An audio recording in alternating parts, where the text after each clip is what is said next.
Now in this video, I'm going to try my hand at making a black currant wine using dried black currants. Hi, I'm Charles and welcome to DIY Fermentation, your site for doing fermentation on a shoestring budget. Except in this case, these things were a little pricey, so this is a splurge item here. I'll see you in the video.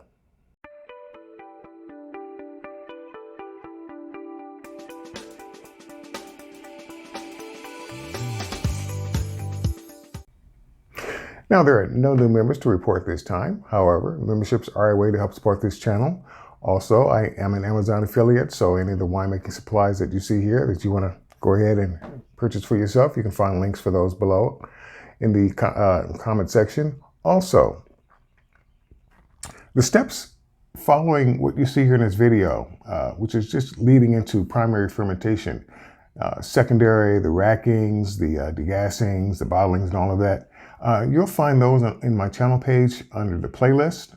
There's a playlist for the winemaking operation, follow-up steps basically, and I'll provide a link to those in the comment section below as well.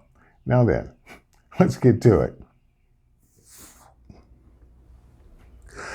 Okay, to make this wine, I'm going to be using the following. I'm going to be using 2 pounds of dried currants.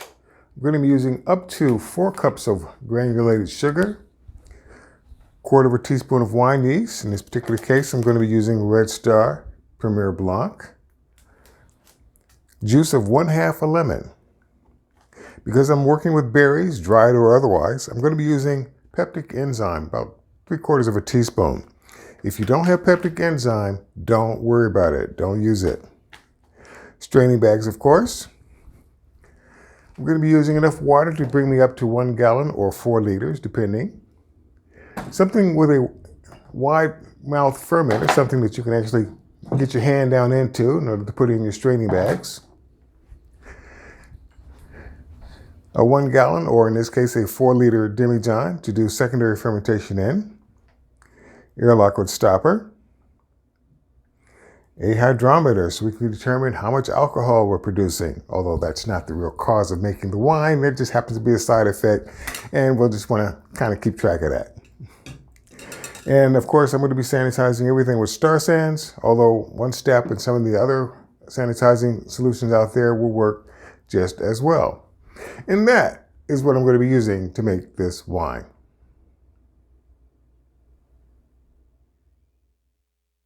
Now, of course, one thing that you'll notice is that your average size currant is a lot smaller than your average size raisin. Now this part should be fairly easy because all we want to do is put our dried currants into our straining bags. Now again, if you don't have straining bags, that's fine. You don't really need them.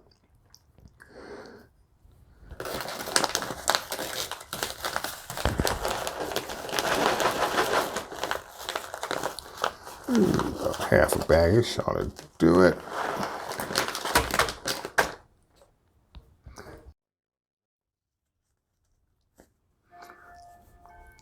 All right, all we need to do now is get these in water. All right, now that we've brought our water up to a nice rolling boil, we're going to drop in our currants. And we're going to turn off the heat. And the reason why we're doing that is that because we're not using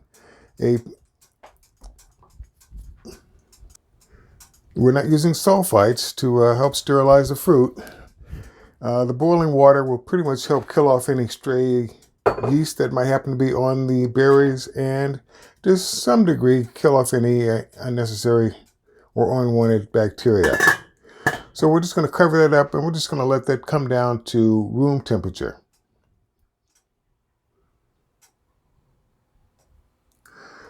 Okay, while our juice is still on the hot side, I think what I'm going to do is I'm going to go ahead and add some of our sugar now. The original recipe specified 1 kilogram of sugar, which is like 4.9 cups of sugar. I'm a little leery about that, so I'm going to go ahead and pour in about 3 cups of sugar to start. and then make adjustments later on once this has started to cool down, and I could take a hydrometer reading. I'm shooting for a reading somewhere between 1.080 and 1.090. Go ahead and squeeze down these berries a little bit. I'll be doing this later on. I want to squeeze out as much juice as I possibly can out of these bad boys. And now we can let it come down in temperature. Once it's room temperature, take another hydrometer reading, add our peptic enzyme, and then boom, you're ready to go. Okay, it looks like the original hydrometer reading with 3 cups of sugar is coming in at 1.108, which is a bit higher than I want, which is why I'm glad I did this before adding in all the sugar, and certainly before adding in the 4.9 cups of sugar that the recipe specified. I'm going to leave it here, and if it goes dry, that'll be perfect. I can always back sweeten it.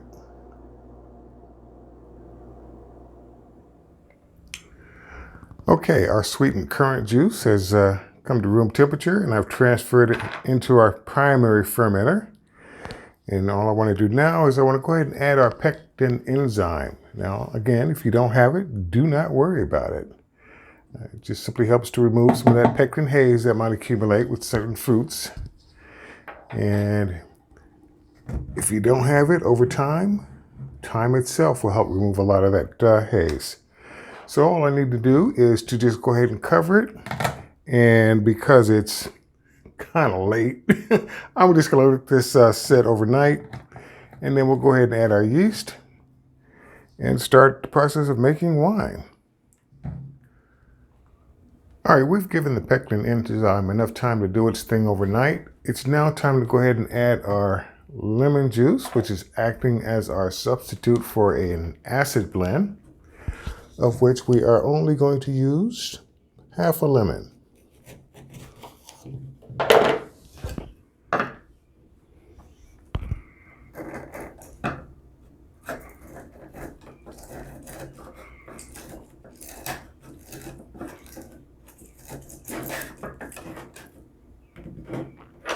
And let's go ahead and strain that in there. Don't want any unnecessary seeds.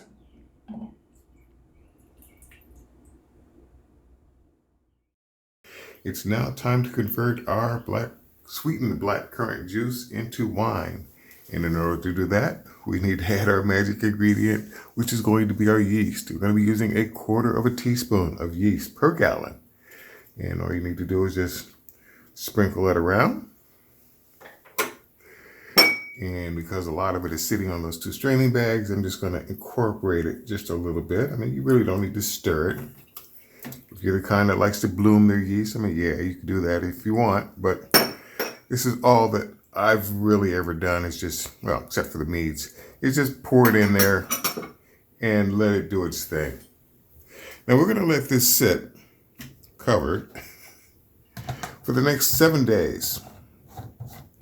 And then we are going to start removing our straining bag, because we're going to squeeze out as much of that juice as possible and simply discard the bags.